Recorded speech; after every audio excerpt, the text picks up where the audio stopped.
Telugu Desam party Mahanadu కడపలో కనీవిని ఎరిగిన రీతిలో అంగరంగ వైభవంగా జరుగుతుంది. అయితే ఈ నేపథ్యం మనం కడప నగరంలో ఉన్నటువంటి ఏదైతే పులివెందుల మెయిన్ సర్కిల్లో ఉన్నాం. ఇక్కడ దాదాపుగా కడప ఇన్ఛార్జ్ మినిస్టర్ సవిత పూర్తిస్థాయిలో కూడా తన అనుచర వర్గంతో కూడా పూర్తిస్థాయిలో కూడా మనం చూసుకోవచ్చు. భారీ ఎత్తున కూడా దాదాపుగా సైకిళ్లతో పాటు కూడా యాత్ర చేస్తున్న పరిస్థితి అయితే ఉంది. అయితే దాదాపుగా ఇక్కడి నుంచి సుమారుగా దాదాపు 4-5 కిలోమీటర్లు ఉంది. ఈ 4-5 కిలోమీటర్లు కూడా ఇన్ఛార్జ్ మినిస్టర్ సవిత గారు కూడా ఆమె వెంట అయితే కనుక పెద్ద ఎత్తున కూడా అనుచర బలం కూడా వస్తున్నటువంటి అయితే ఇదే అంశానికి సంబంధించి మనతో మాట్లాడడానికి ఇన్ఛార్జ్ మినిస్టర్ సవిత ఉన్నారు. మేడం, ఏంటి అసలు మహానాడు ఫస్ట్ టైం కడపలో జరుగుతుంది, ఎలా ఉంది? చాలా సంతోషంగా ఉంది. రాయలసీమ ప్రజలు తెలుగుదేశం అధినేత నారా చంద్రబాబు నాయుడు గారికి, యువగల అధినేత లోకేష్ బాబు గారికి కృతజ్ఞతలు చెప్పే అవకాశం రాయలసీమకు వచ్చినందుకు ఒక పక్క తెలుగుదేశం పార్టీ కుటుంబ సభ్యులు, అదే విధంగా ప్రజలు, మహిళలు, యువత ఆయన కృతజ్ఞత తెలపడానికి లక్షలాది మందిగా తరలి వస్తున్నారు. ఈ మహానాడుతో జగన్ ఖచ్చితంగా కూలిపోవడం ఖాయమంటారా? జగన్ ఎక్కడున్నాడండి? జగన్ ఎక్కడున్నాడు? జగన్ చీటీ చిప్పేశారు. ప్రజలకు అర్థమైపోయింది. ఆయనకు ఒక్క ఛాన్స్ అడిగారు, ఒక్క ఛాన్స్ ఇచ్చారు, అయిపోయింది. ప్రతిపక్ష హోదా కూడా లేదు. మళ్ళీ రాబోయే ఎన్నికల్లో కడప జిల్లా కూడా స్వీప్ చేయబోతున్నాం, పులివెందుల్లో కూడా గెలవబోతున్నాం. ఈ మహానాడుతో కూడా యువ నాయకుడు లోకేష్ కూడా కీలక బాధ్యతలు అప్పగిస్తారంటున్నారు, నిజమేనా?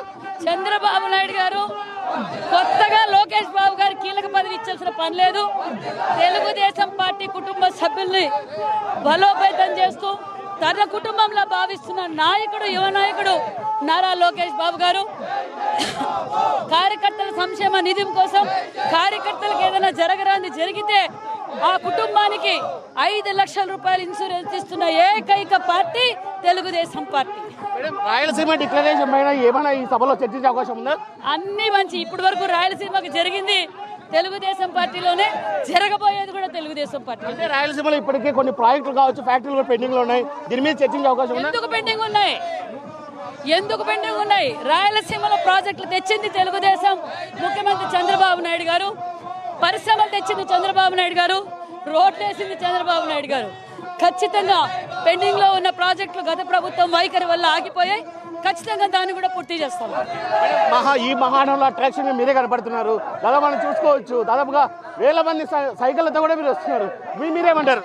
వాళ్ళు యువగలం అధినేత నారా లోకేష్ బాబుకు స్ఫూర్తిగా మా నియోజకవర్గం నుంచి గత 4 రోజులుగా సైకిల్ యాత్ర చేస్తూ వాళ్ళు సంఘీభావం తెలపడానికి వచ్చారు.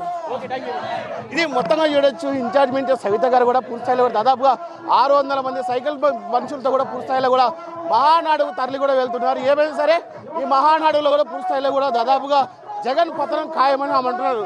Video journalist Rakesh, Sudheer, prime news, Kadapa.